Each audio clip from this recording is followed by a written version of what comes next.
Nós estamos na sequência aqui de algumas histórias sobre esse livro que está nesse livro, Obreiros da Vida Eterna, né? Psicografado pelo Chico Xavier, do Espírito André Luiz. Essa é a quarta palestra sobre esse livro. Gente, eu tiro trechos do livro. É tanta riqueza, é tanto conhecimento, tanta sabedoria. E a gente vai lendo, a gente fica rindo, né? A gente vai ficando bobo e fala assim, meu Deus do céu, como é bom saber disso. A gente tem que olhar um pouquinho mais para a nossa vida espiritual, né? Dentro daquela consciência de que nós somos seres espirituais numa experiência humana e não somos seres humanos com algumas experiências espirituais. Não é assim. Nós somos seres espirituais com experiência material, experiência humana, e são várias as experiências humanas, né, de reencarnação na matéria. Então nós falamos de um posto de atendimento do socorro que fica no umbral. Umbral, para quem não está lembrado, é a zona inferior. Ela é a mais próxima aqui da Terra no plano espiritual. E geralmente no umbral inferior, porque, gente, as colônias, o nosso lar, que muitos de vocês ou todos vocês já ouviram falar, fica no umbral. Muitas pessoas não sabem que o nosso lar fica no umbral, só que ele fica na parte superior do umbral, né? E as outras, enfim, cidadelas, enfim, muito parecidas assim. É ruim até da gente falar, mas sabe a Cracolândia? É dali para pior. Os umbrais inferiores, mais próximos aqui da crosta terrena. Da crosta terrestre. Então o que acontece? Lá tem pontos de socorro, porque a espiritualidade não deixa os irmãos que estão em sofrimento ao léu. Então nesse ponto de socorro, às vezes eles são atacados. Na primeira palestra a gente falou disso, um ponto de socorro que estava sendo atacado por alguns irmãos. Depois nós falamos de um processo de desencarne de um irmão, né, que ele foi testemunha num crime, não fez a parte dele na justiça da terra, e do lado de lá ele sentiu um pouco do peso dessa justiça do lado de lá, porque ele não fez o que deveria ter feito aqui, que ele sabia que deveria ter feito, não fez. Uma outra palestra nós falamos do velório desse mesmo irmão, na hora do velório, o que estava acontecendo no plano espiritual. Então isso tudo está no nosso canal, quem quiser buscar está tudo lá. Conhecendo o mundo espiritual, eu falo velório e tal. E nós falamos na palestra anterior de uma mulher, que ela era muito materialista, recusava tudo o que era da espiritualidade. E aí ela desencarnou, não teve consciência que estava desencarnada, e o que ela falava para todo mundo? Me acorda, eu quero acordar desse pesadelo. Só que ela estava desencarnada e não tinha consciência. E aí a espiritualidade não conseguia auxiliar ela. Por quê? Porque ela não tinha o mínimo conhecimento para entender o processo. Então não adiantava falar para ela que ela estava morta, tinha desencarnado, levar ela para uma colônia de tratamento, a um posto de socorro, que ela não ia aceitar, ela não ia entender. E hoje nós vamos falar, agora de um lado bom, o desencarne de uma pessoa que tinha consciência mediúnica, que tinha consciência espiritual, como é o amparo dele, como ele já ampara a família do lado de lá logo, imediatamente, né, ao desencarne. Então hoje nós vamos falar de uma parte um pouco mais até amena.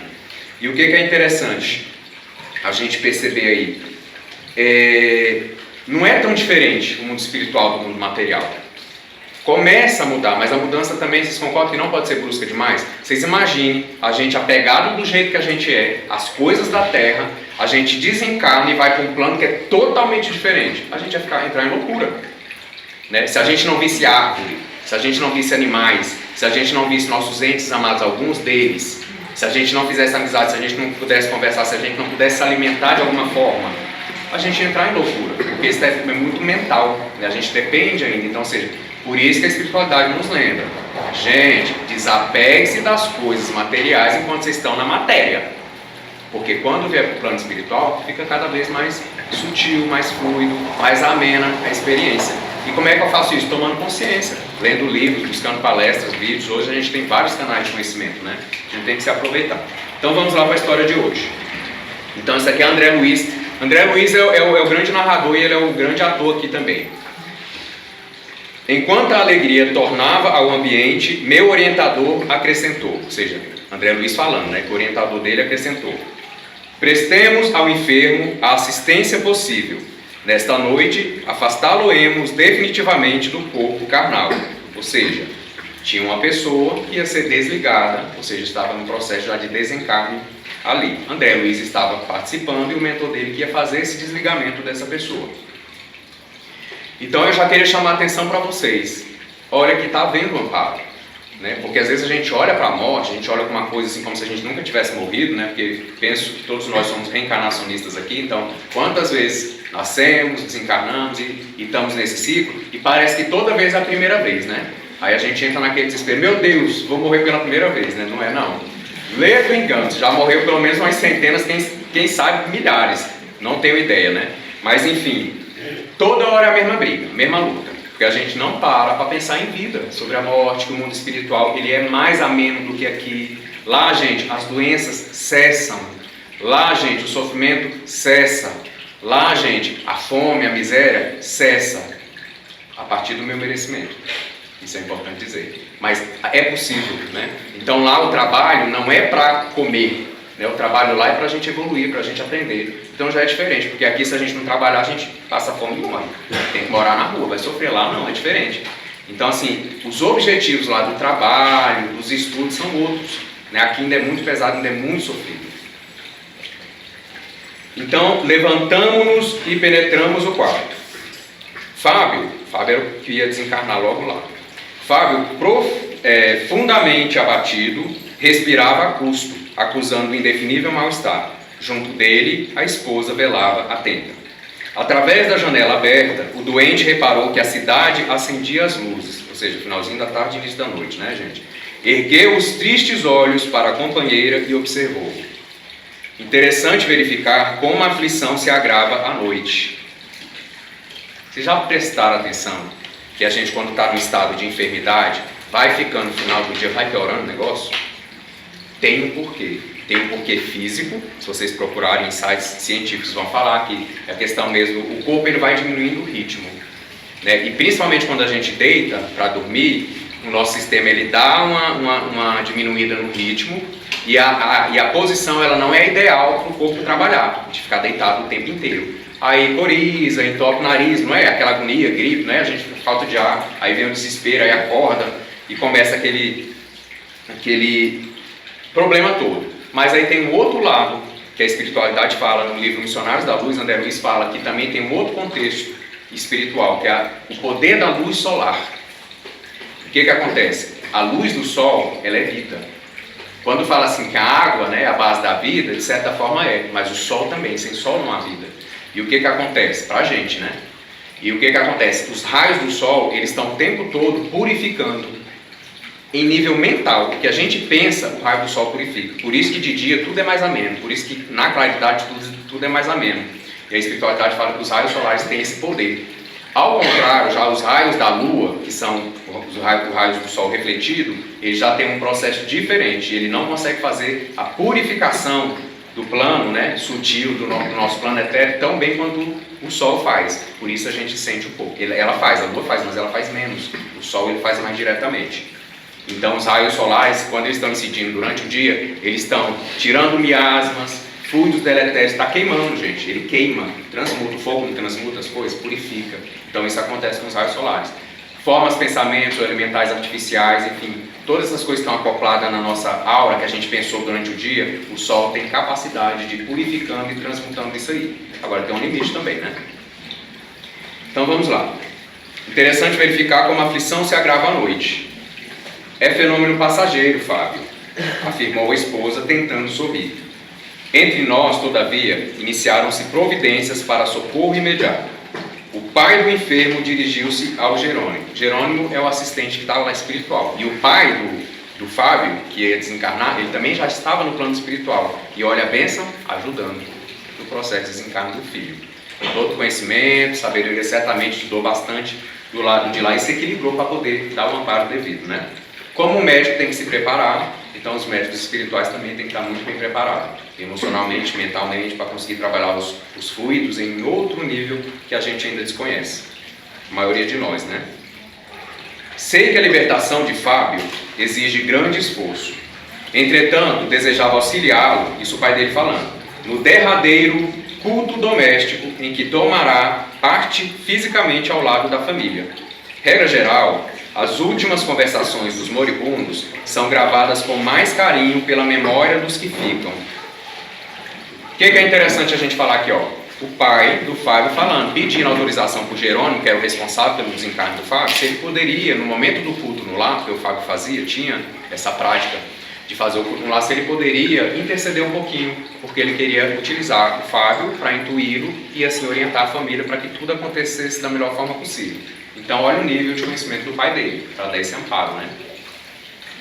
E aí ele fala, né, que ele quer aproveitar esse momento ali do culto do lar, e daquele momento ali prévio ao desencarne, porque ele reconhece o quanto isso sensibiliza a alma e o quanto a nossa alma, quando está sensibilizada, a gente grava mais os ensinamentos da vida. É ou não é? É, não é? Então o que acontece? Aí a gente entra naquela brecha. Por que existe a dor? Não podia ser só amor e alegria? Se fosse, a gente não aprendia. Aí é onde entra, a gente costuma dizer aqui para os médicos, né? A dor, ela faz o papel daquela grande professora alvissareira, que quando a gente não quer aprender pela lei do amor, ela vem como essa grande matriarca, professora, mãe, vó, tia, tudo junto, para botar a gente no nosso devido lugar. Para o mal, gente, não, para o nosso bem maior. Mas a dor, o que ela faz? Ela tem a capacidade de tornar a nossa alma mais sensível. Aí, você já parou, eu não sei se acontece com vocês, acontece muito comigo. Quando eu estou em algum estado de sofrimento, eu peço perdão de tudo, parece que eu sou o maior santo, viro santo, né? Naquele momento eu viro santo. Quem conhece a ayahuasca, a gente faz os trabalhos com a ayahuasca, né? Aqui na casa a gente tem essa iniciação com a ayahuasca. Não, aliás, não dentro da casa, a gente já foi iniciado, né? Fora. Gente, é uma bênção, porque a ayahuasca tem esse poder de nos levar ao nosso âmago da nossa vida, nos mostrar a realidade nua e crua, a consciência projeta a luz e a gente se vê. Sabe o mito de Adão e Eva? Você já deve ter ouvido falar. Sabe a hora que eles sentem vergonha diante de Deus?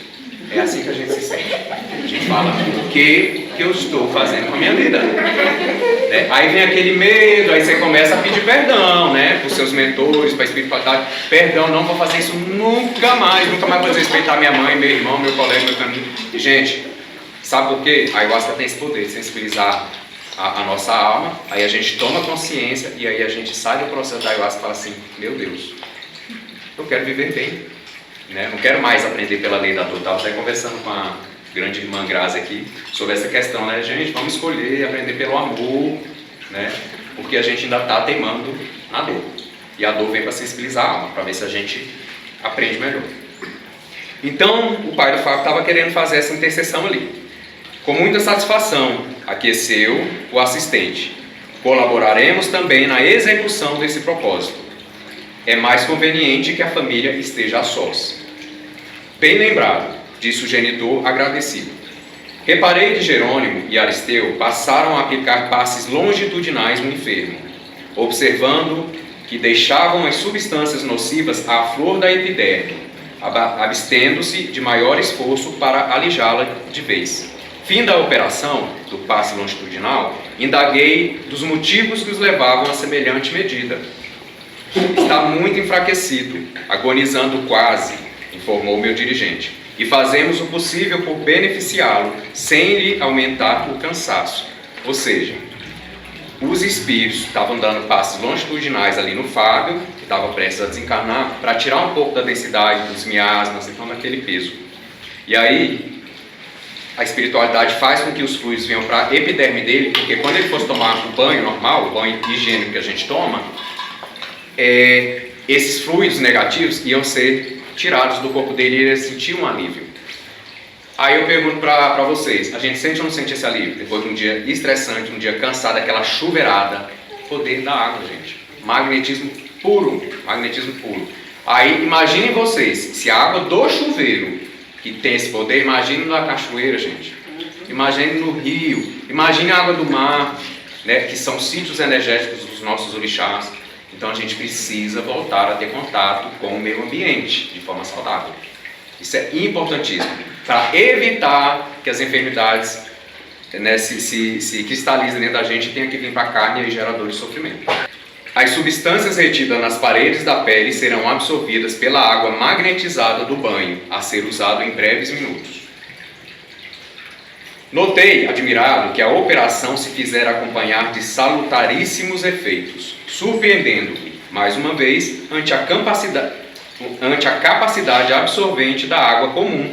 A matéria fluídica prejudicial fora integralmente retirada das glândulas sudoríparas. Fazendo a comparação, sabe quando a gente tem algum machucado e ele está começando a infeccionar e os médicos vêm e fazem uma limpeza com álcool, com éter, a gente vai falar um pouquinho da importância do éter nos trabalhos da Umbanda. Gente, isso acontece em nível sutil, é assim que a espiritualidade faz. É como se fosse uma infecção em nível de corpo perispiritual. de corpo etérico. A espiritualidade vai lá e faz a asepsia, assim como a gente faz da carne, os médicos da Terra fazem, numa cirurgia, num problema aí infeccioso. Terminado o banho, o enfermo voltou ao leito, em pijama, de fisionomia confortada e espírito bem disposto. Algumas fricções de álcool, olha aí, levadas a efeito, completaram-lhe a melhora fictícia. Gente, aí vamos ser bem justos agora. Tem muita gente que ainda tem muito preconceito com a Umbanda. Ah, mas nunca vi guia de luz beber, guia de luz fumar. Gente, guia não bebe, guia não fuma. Nem os médios. Pelo menos durante o trabalho, não. Durante o trabalho, não. Então, o que acontece? O que os guias de Umbanda fazem? Eles pegam o éter da bebida. Ah, padrinho, mas eu já vi o guia ou o médium ali incorporado bebendo. Ele às vezes bebe para transmutar na gente quando precisa, catalisa, porque, gente, o éter, ele é volátil e a gente trabalha em nível etérico. Os guias trabalham com álcool etérico, porque é para cuidar do perispírito. Não é para cuidar do corpo. Se fosse para cuidar do corpo de vocês, nós ia dar um banho de pinga em vocês. Não era o ácido. Os guias, não. Eles pegam o éter. Por que tem que usar o nosso corpo? Nosso corpo é um dinamizador. Então, gente, quanta ignorância de pessoas que não sabem o processo. A gente precisa estudar. Então, ele põe, gente, é um golinho, 2 golinhos, 3 golinhos no máximo. E os guias-chefe da casa ficam de olho nos médicos. Porque os médicos, como ainda, os que estão firmando, eles ainda não têm a noção de quantidade. Mas os guias estão ali orientando. Então, eles aqui para dizer. Então, às vezes, os guias, inclusive, proíbem de usar. Para a gente usar também, aprender a utilizar o éter firmado. Mas, às vezes, o guia precisa usar o nosso corpo como um grande dínamo. É como se fosse uma máquina de hemodiálise. A gente vai dar 1 golinho, 2 golinhos, 3 golinhos no máximo. Eles vão fazer o trabalho com o éter, vai trabalhar o éter na aura do paciente. Passou disso, gente, aí é fanfarrice do médico. Aí é médico sem doutrina, aí é casa sem doutrina, é casa sem dirigente, é casa sem chefe espiritual. Porque infelizmente isso acontece. Né? Isso acontece em todas as religiões. Cada um com seus erros. Mas enfim, a gente tem que entender. O fumo do mesmo jeito. Se um dia vocês viram um guia me tragando aqui dentro, vocês podem bater no meu ombrinho e falar assim, padrinho, tem um guia bem ali tragando, fumando. Eu faço questão, se eu estiver incorporado, eu desincorporo. E se eu não estiver incorporado, eu vou lá conversar com o guia. Porque eu tenho que entender que guia é esse. Porque ele também não fuma. Ele puxa a fumaça, faz uma alquimia dentro da boca e sopra. Para fazer o trabalho na hora da pessoa. Porque o nosso corpo, de novo, funciona como um grande dínamo.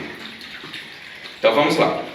Então, olha só, se a espiritualidade está usando o éter, imagine nós, né? A gente precisa usar. O álcool ele é salutar. Nesse sentido de limpeza.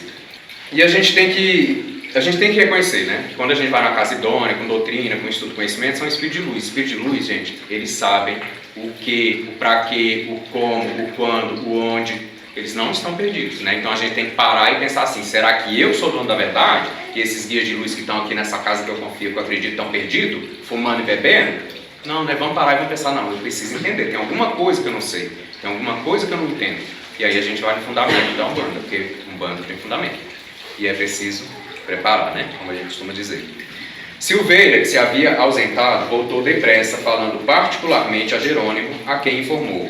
Tudo pronto. Conseguiremos a reunião exclusiva da família. Olha aí que interessante. Essa reunião que ele está falando é o culto no lar. Quando o Fábio fazia o culto no lar com a família dele, muitos vizinhos vinham. Mas naquele dia, a espiritualidade precisava que não tivesse pessoas de fora, porque eles iam fazer todo um trabalho de desencarne, de desenlace. Então, quanto menos pessoas, melhor. Né? E aí eles pediram, e o que eles foram fazer? Eles foram atrás dos mentores das pessoas que geralmente vão, para pedir que naquele dia eles não fossem. Aí eu paro e pergunto para vocês, uai, então os nossos mentores podem fazer isso? Podem. Livro dos Espíritos, procurem lá, não vou lembrar o número da questão. Vós sois muito mais influenciados do que imagineis. Então, de cada 10 pensamentos que a gente tem, há quem diga que 7, 8, ou talvez os 10 pensamentos não é a gente pensando. É alguém pensando e a gente captando e achando que a gente está pensando. Tanto que a gente é influenciado, né? Obviamente eu estou dando uma dramatizada aqui, né? Então assim, gente, não tem como saber. Padrinho, como é que eu faço então para saber se no dia a dia sou eu que estou pensando ou se alguém está pensando para mim aqui do lado? Desenvolvimento espiritual. Religiosidade na essência, não é religião, é religiosidade. Estudar, leitura, doutrina, meditar, contemplar a natureza, entrar em contato, buscar as casas, né, que vocês confiam, buscar conhecimento. Aqui, nós que nos reconhecemos como médiuns de Umbanda, e todos são médiums, né? Sem exceção, gente. Também está no livro dos médiuns. Todo ser humano é um médium. O que é um médium? É um intermediário entre o mundo espiritual e o mundo material. Todo mundo tem essa capacidade, não é exclusiva. Agora, tem alguns que vêm com mais ostensividade, tem outros que vêm com menos. Tem alguns que vêm como médio de incorporação, psicofonia. Tem alguns que vêm só com a intuição. Isso tudo, gente, é relação entre os planos. Porque somos seres espirituais. Então, por natureza, todos somos médios. Agora, como é que eu me desenvolvo como médium? Do lado de cada corrente. Infelizmente, não tem outra forma. Porque precisa estudo, precisa doutrina, precisa direcionamento. E nem somos nós aqui na Terra que damos. Quem dá esse direcionamento são os guias, chefe da casa, né? Então precisa, aí a gente começa a perceber. E eu vou falar para vocês, é a parte mais difícil. Porque incorporar, gente, é fácil demais. Difícil é saber, será que sou eu mesmo? Será que é o guia? Quando que eu estou na frente do guia? Quando que eu estou do lado do guia? Quando que eu estou atrás do guia? Estou atrapalhando o guia? Estou ajudando o guia? Então é isso que é difícil saber. Tem que incorporar. Vocês já viram? Acho que alguém já viu ou já ouviu falar de pessoas que incorporam na rua, no bar, né? Eu já vi. Tanto que é fácil incorporar. Né? Agora, assume um trabalho de verdade, aí já é mais complicadinho, né? Porque tem que ter doutrina, eu tenho que saber até onde sou eu, até onde é o guia, não poder me misturar, não passar na frente do guia. Então essas questões elas são mais complexas um pouquinho, mas tem como, com desenvolvimento da educação mediúnica. Então tudo pronto, conseguimos a reunião exclusiva da família, e aí eles foram para o horário do culto lá. Na hora do culto é que o pai do Fábio ia interceder, ia utilizar ele era um médium, ele está desenvolvido, o pai dele ia fazer uma canalização e um trabalho mediúnico ali com ele. E aí, já no culto, Fábio leu o versículo 44 do capítulo 15 do Novo Testamento, na primeira epístola de Paulo de Tarso aos Coríntios. Ué, mas ele é espírita, está lendo a Bíblia? Gente, a Bíblia é só catolicismo? Não, né, gente? A Bíblia é um texto sagrado. Né? Então, quando a gente fala que nós somos crentes, não é o crente de protestante, é que a gente crê também. Quando a gente fala que nós somos evangélicos, no sentido da essência da palavra, quer dizer que a gente lê o Evangelho do Cristo, a gente tenta aplicar o Evangelho do Cristo, não na vida dos outros, gente, na nossa. Né? Porque tem gente que está querendo aplicar só na vida dos outros, não é na nossa. Porque o Evangelho é a base moral, é a base moral das virtudes humanas, de como viver bem. Inclusive, há quem diga que se a gente conseguisse seguir o Evangelho segundo o Espiritismo, todo mundo ia viver muito bem. Mas a gente ainda não consegue, mas estamos na caminhada. Então ele está lendo lá no Novo Testamento. E ele: semeia-se corpo animal, ressuscitará corpo espiritual. Há corpo animal e há corpo espiritual. Fez-se curto silêncio, que o doente interrompeu, iniciando a prece comovido. E aí ele começa a fazer toda uma prece, uma introdução. Primeiro fez a leitura lá e depois vai para a prece. E aí na parte da prece ele fala o seguinte: enquanto possuímos plena saúde física, enquanto os dias e as noites correm serenos, supomos que o corpo seja propriedade nossa. Acreditamos que tudo gira na órbita de nossos impulsos, mas ao chegar à enfermidade, verificamos que a saúde é tesouro que Deus nos empresta confiante. E aí Fábio fala mais um pouco nessa prece. Fim do intervalo mais longo, o genitor, o pai de Fábio, descansou a destra em sua fronte, mantendo-se na atitude de quem ora com profunda devoção. Ou seja, ele estava começando a fazer a conexão com o filho dele, encarnado, né? Mediunidade.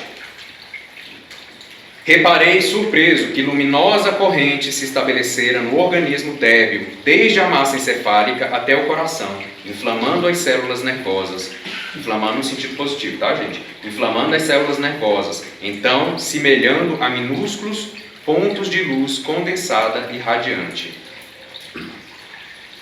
Os olhos de Fábio, pouco a pouco, adquiriram mais brilho e a sua voz fez-se ouvir de novo com diferente inflexão, dirigindo à esposa e aos filhinhos o olhar terno, agora otimista e percussiente, passou a dizer inspirado.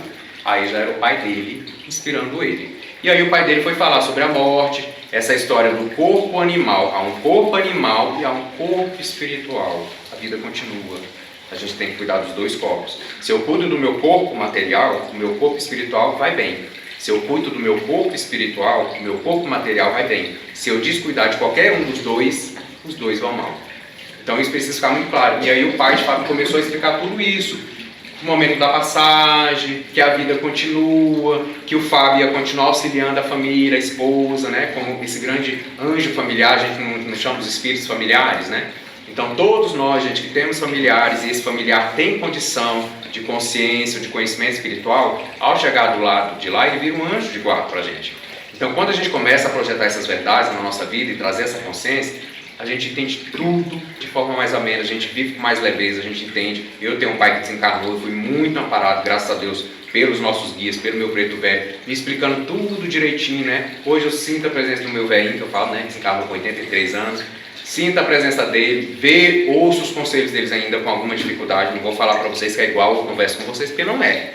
Mas eu tenho as minhas inspirações, eu tenho as minhas intuições, eu sinto muito fortemente a presença dele, a ponto de sentir o cheiro dele, né? E isso é muito gratificante. Eu poderia projetar no outro lado da moeda. Ai, meu pai, nunca mais vou ver meu pai. Meu pai deve estar sofrendo, e eu aqui estou sofrendo também. Aí eu sofrendo aqui, meu pai vai estar feliz do lado de lá? Não, né? E meu pai sofrendo do lado de lá, eu vou estar feliz aqui? Não, né?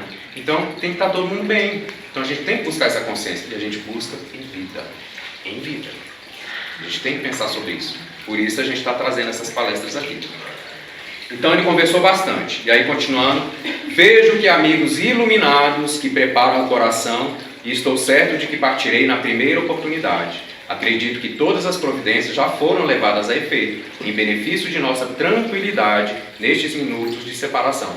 Em verdade, não lhes deixo dinheiro, mas conforta-me a certeza de que construímos o lar espiritual. Então Fábio estava falando sobre a inspiração do pai que sabia que estava desencarnando e de certa forma estava tranquilo, porque construiu um lar espiritual. Aí eu pergunto para vocês, uma pergunta retórica para vocês mesmos se perguntarem, se responderem aí em suas consciências. Vocês estão trabalhando nisso, construindo esse lar espiritual, ou só tem espaço para a matéria? Porque a matéria vai passar. Então a gente precisa construir também, não é largar a matéria, é construir também esse lar espiritual. Conhecimento, vivência e essa fé. Construir conhecimento como base. De certo, necessitarei de muita paz a fim de readaptar minha vida diferente e por isso pretendo deixá-los com tranquilidade suficiente para que todos nos ajustemos aos desígnios de Deus. Concedeu-nos o Senhor bastante luz espiritual para discernir. E aí Fábio fala para a esposa dele: você jamais poderá ser vítima de exploradores inconscientes, porque o Evangelho de Jesus está colocado diante dos seus olhos para iluminar o caminho escolhido. Portanto, a observação e o juízo, o exercício espiritual e a inspiração de ordem superior permanecerão a serviço de suas decisões sentimentais. Ele estava preocupado porque a esposa era muito jovem, tinha os filhos, e ele ia desencarnar, ele também muito novo, e o que ele falou para ela? Olha o ato de amor. Minha esposa, se você encontrar uma outra pessoa decente, pode se unir a ele. Para você ter um amparo, para cuidar dos meninos, e não se preocupe comigo. Sabe aquela jura de amor eterno? Que a pessoa morre e fala assim, você não fica com ninguém, não. Gente, acontece isso. Aí sofre todo mundo, né? Olha, isso é o verdadeiro amor. Ele falou, gente, eu estou seguindo o meu lado de lá, né? Eu estou seguindo o lado de lá. Então quem fica aqui tem que estar bem. Então se você... Aí ele só pede para ela que tenha cuidado, que observe, mas que nunca, jamais se sinta culpada. Porque ele entende, e se ela precisasse de alguma autorização, que não precisa, mas se ela precisasse, ele estava dando. Para ela ficar tranquila e seguir a vida dela, ser feliz. E ele ia continuar dando todo o amparo para ela e para todos eles.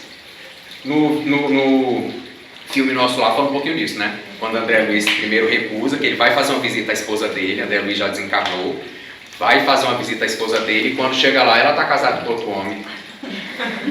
Aí André Luiz vira o capeta, e o que ele faz? Desce direto para o umbral. Porque lá é a força da atração. Aí ele vai descendo e entra em sofrimento de novo. Aí tem que ser resgatado de novo. Então, gente, lá é equilíbrio mental, certamente, né? Vamos trabalhar esses desapegos do lado de cá. Esse negócio de, se eu morrer, minha filha, tu vai ser minha para sempre, fica aí sem ninguém, só que isso aí não tá certo não, gente. Isso aí é maldição, pelo amor de Deus, isso não é amor. Vamos largar dessas coisas aí.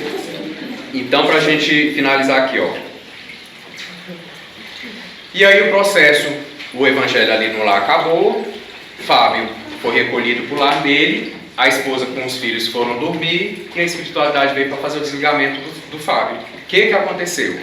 Foi tão tranquilo o desligamento do Fábio que assim, logo quando ele foi desligado, ele já entrou em um estado de sono, um sono muito gostoso, um sono muito leve. E ali ele ficou bem. E depois de alguns dias ele já acordou e já começou a intuir a esposa dele orientando, dando força para ela, vigor, estou bem, está tudo bem, estou sendo muito bem amparado, você também está sendo amparado, já eu estou aí para te auxiliar no que for preciso. Ou seja, tudo se enreda dessa forma positiva. Então nas outras palestras nós falamos um pouquinho do lado meio pesado da história, né? Quando as pessoas não têm espiritualidade, não têm conhecimento, têm as possibilidades de buscar orientação e não absorve, né? Então, assim, os ataques nos pontos de socorro, essa mulher que só vivia para a matéria, né, renegou os próprios filhos, aí desencarnou, inclusive, por consequência do parto. Então, muito sofrimento. Para que isso, gente? Se a gente tem como cuidar dessas coisas do lado de cá enquanto é tempo. Então, por isso o Pai Jeremias falou, meu filho, vamos pegar essas leiturinhas, vamos levar, vamos botar as pessoas para pensar, porque a hora é agora. Na hora que a gente estiver desencarnando, não é mais hora. Aí a gente já tem que estar, o máximo, bem equilibrado. Aí fala assim, mas eu vou desencarnar com alegria, vou começar a pular, ai meu Deus, estou morrendo. Não. A espiritualidade não espera isso de ninguém. Mas sabe o que eles fazem? Quando a gente tem algum conhecimento, eles põem a mãozinha no coração, a gente sente aquele amor, a gente se sente amparado, acolhido e ali a gente adormece. Aí a gente acorda do lado de lá sereno, equilibrado e centrado. E aí em paz. Aí aquele desespero não vem, não toma a gente, sabe aquele negócio de quem está morrendo não quer morrer, quem está vivo quer morrer junto, aquelas histórias, né? Quero ir junto, quero morrer. Não, nada disso acontece. Aí a gente vai auxiliar também nos processos de velório, que a gente falou isso numa palestra. Procurem lá no canal. Então, gente, por isso é hoje, vamos refletir, vamos pensar, vamos buscar construir a nossa morada espiritual, enquanto a gente está do lado de cá, forma simbólica de dizer. Vamos preparar aqui então para a gente corrente de algum e depois a gente dá uma pausazinha para os lances, enquanto a gente arruma os preços e pretas, gente. Saravá.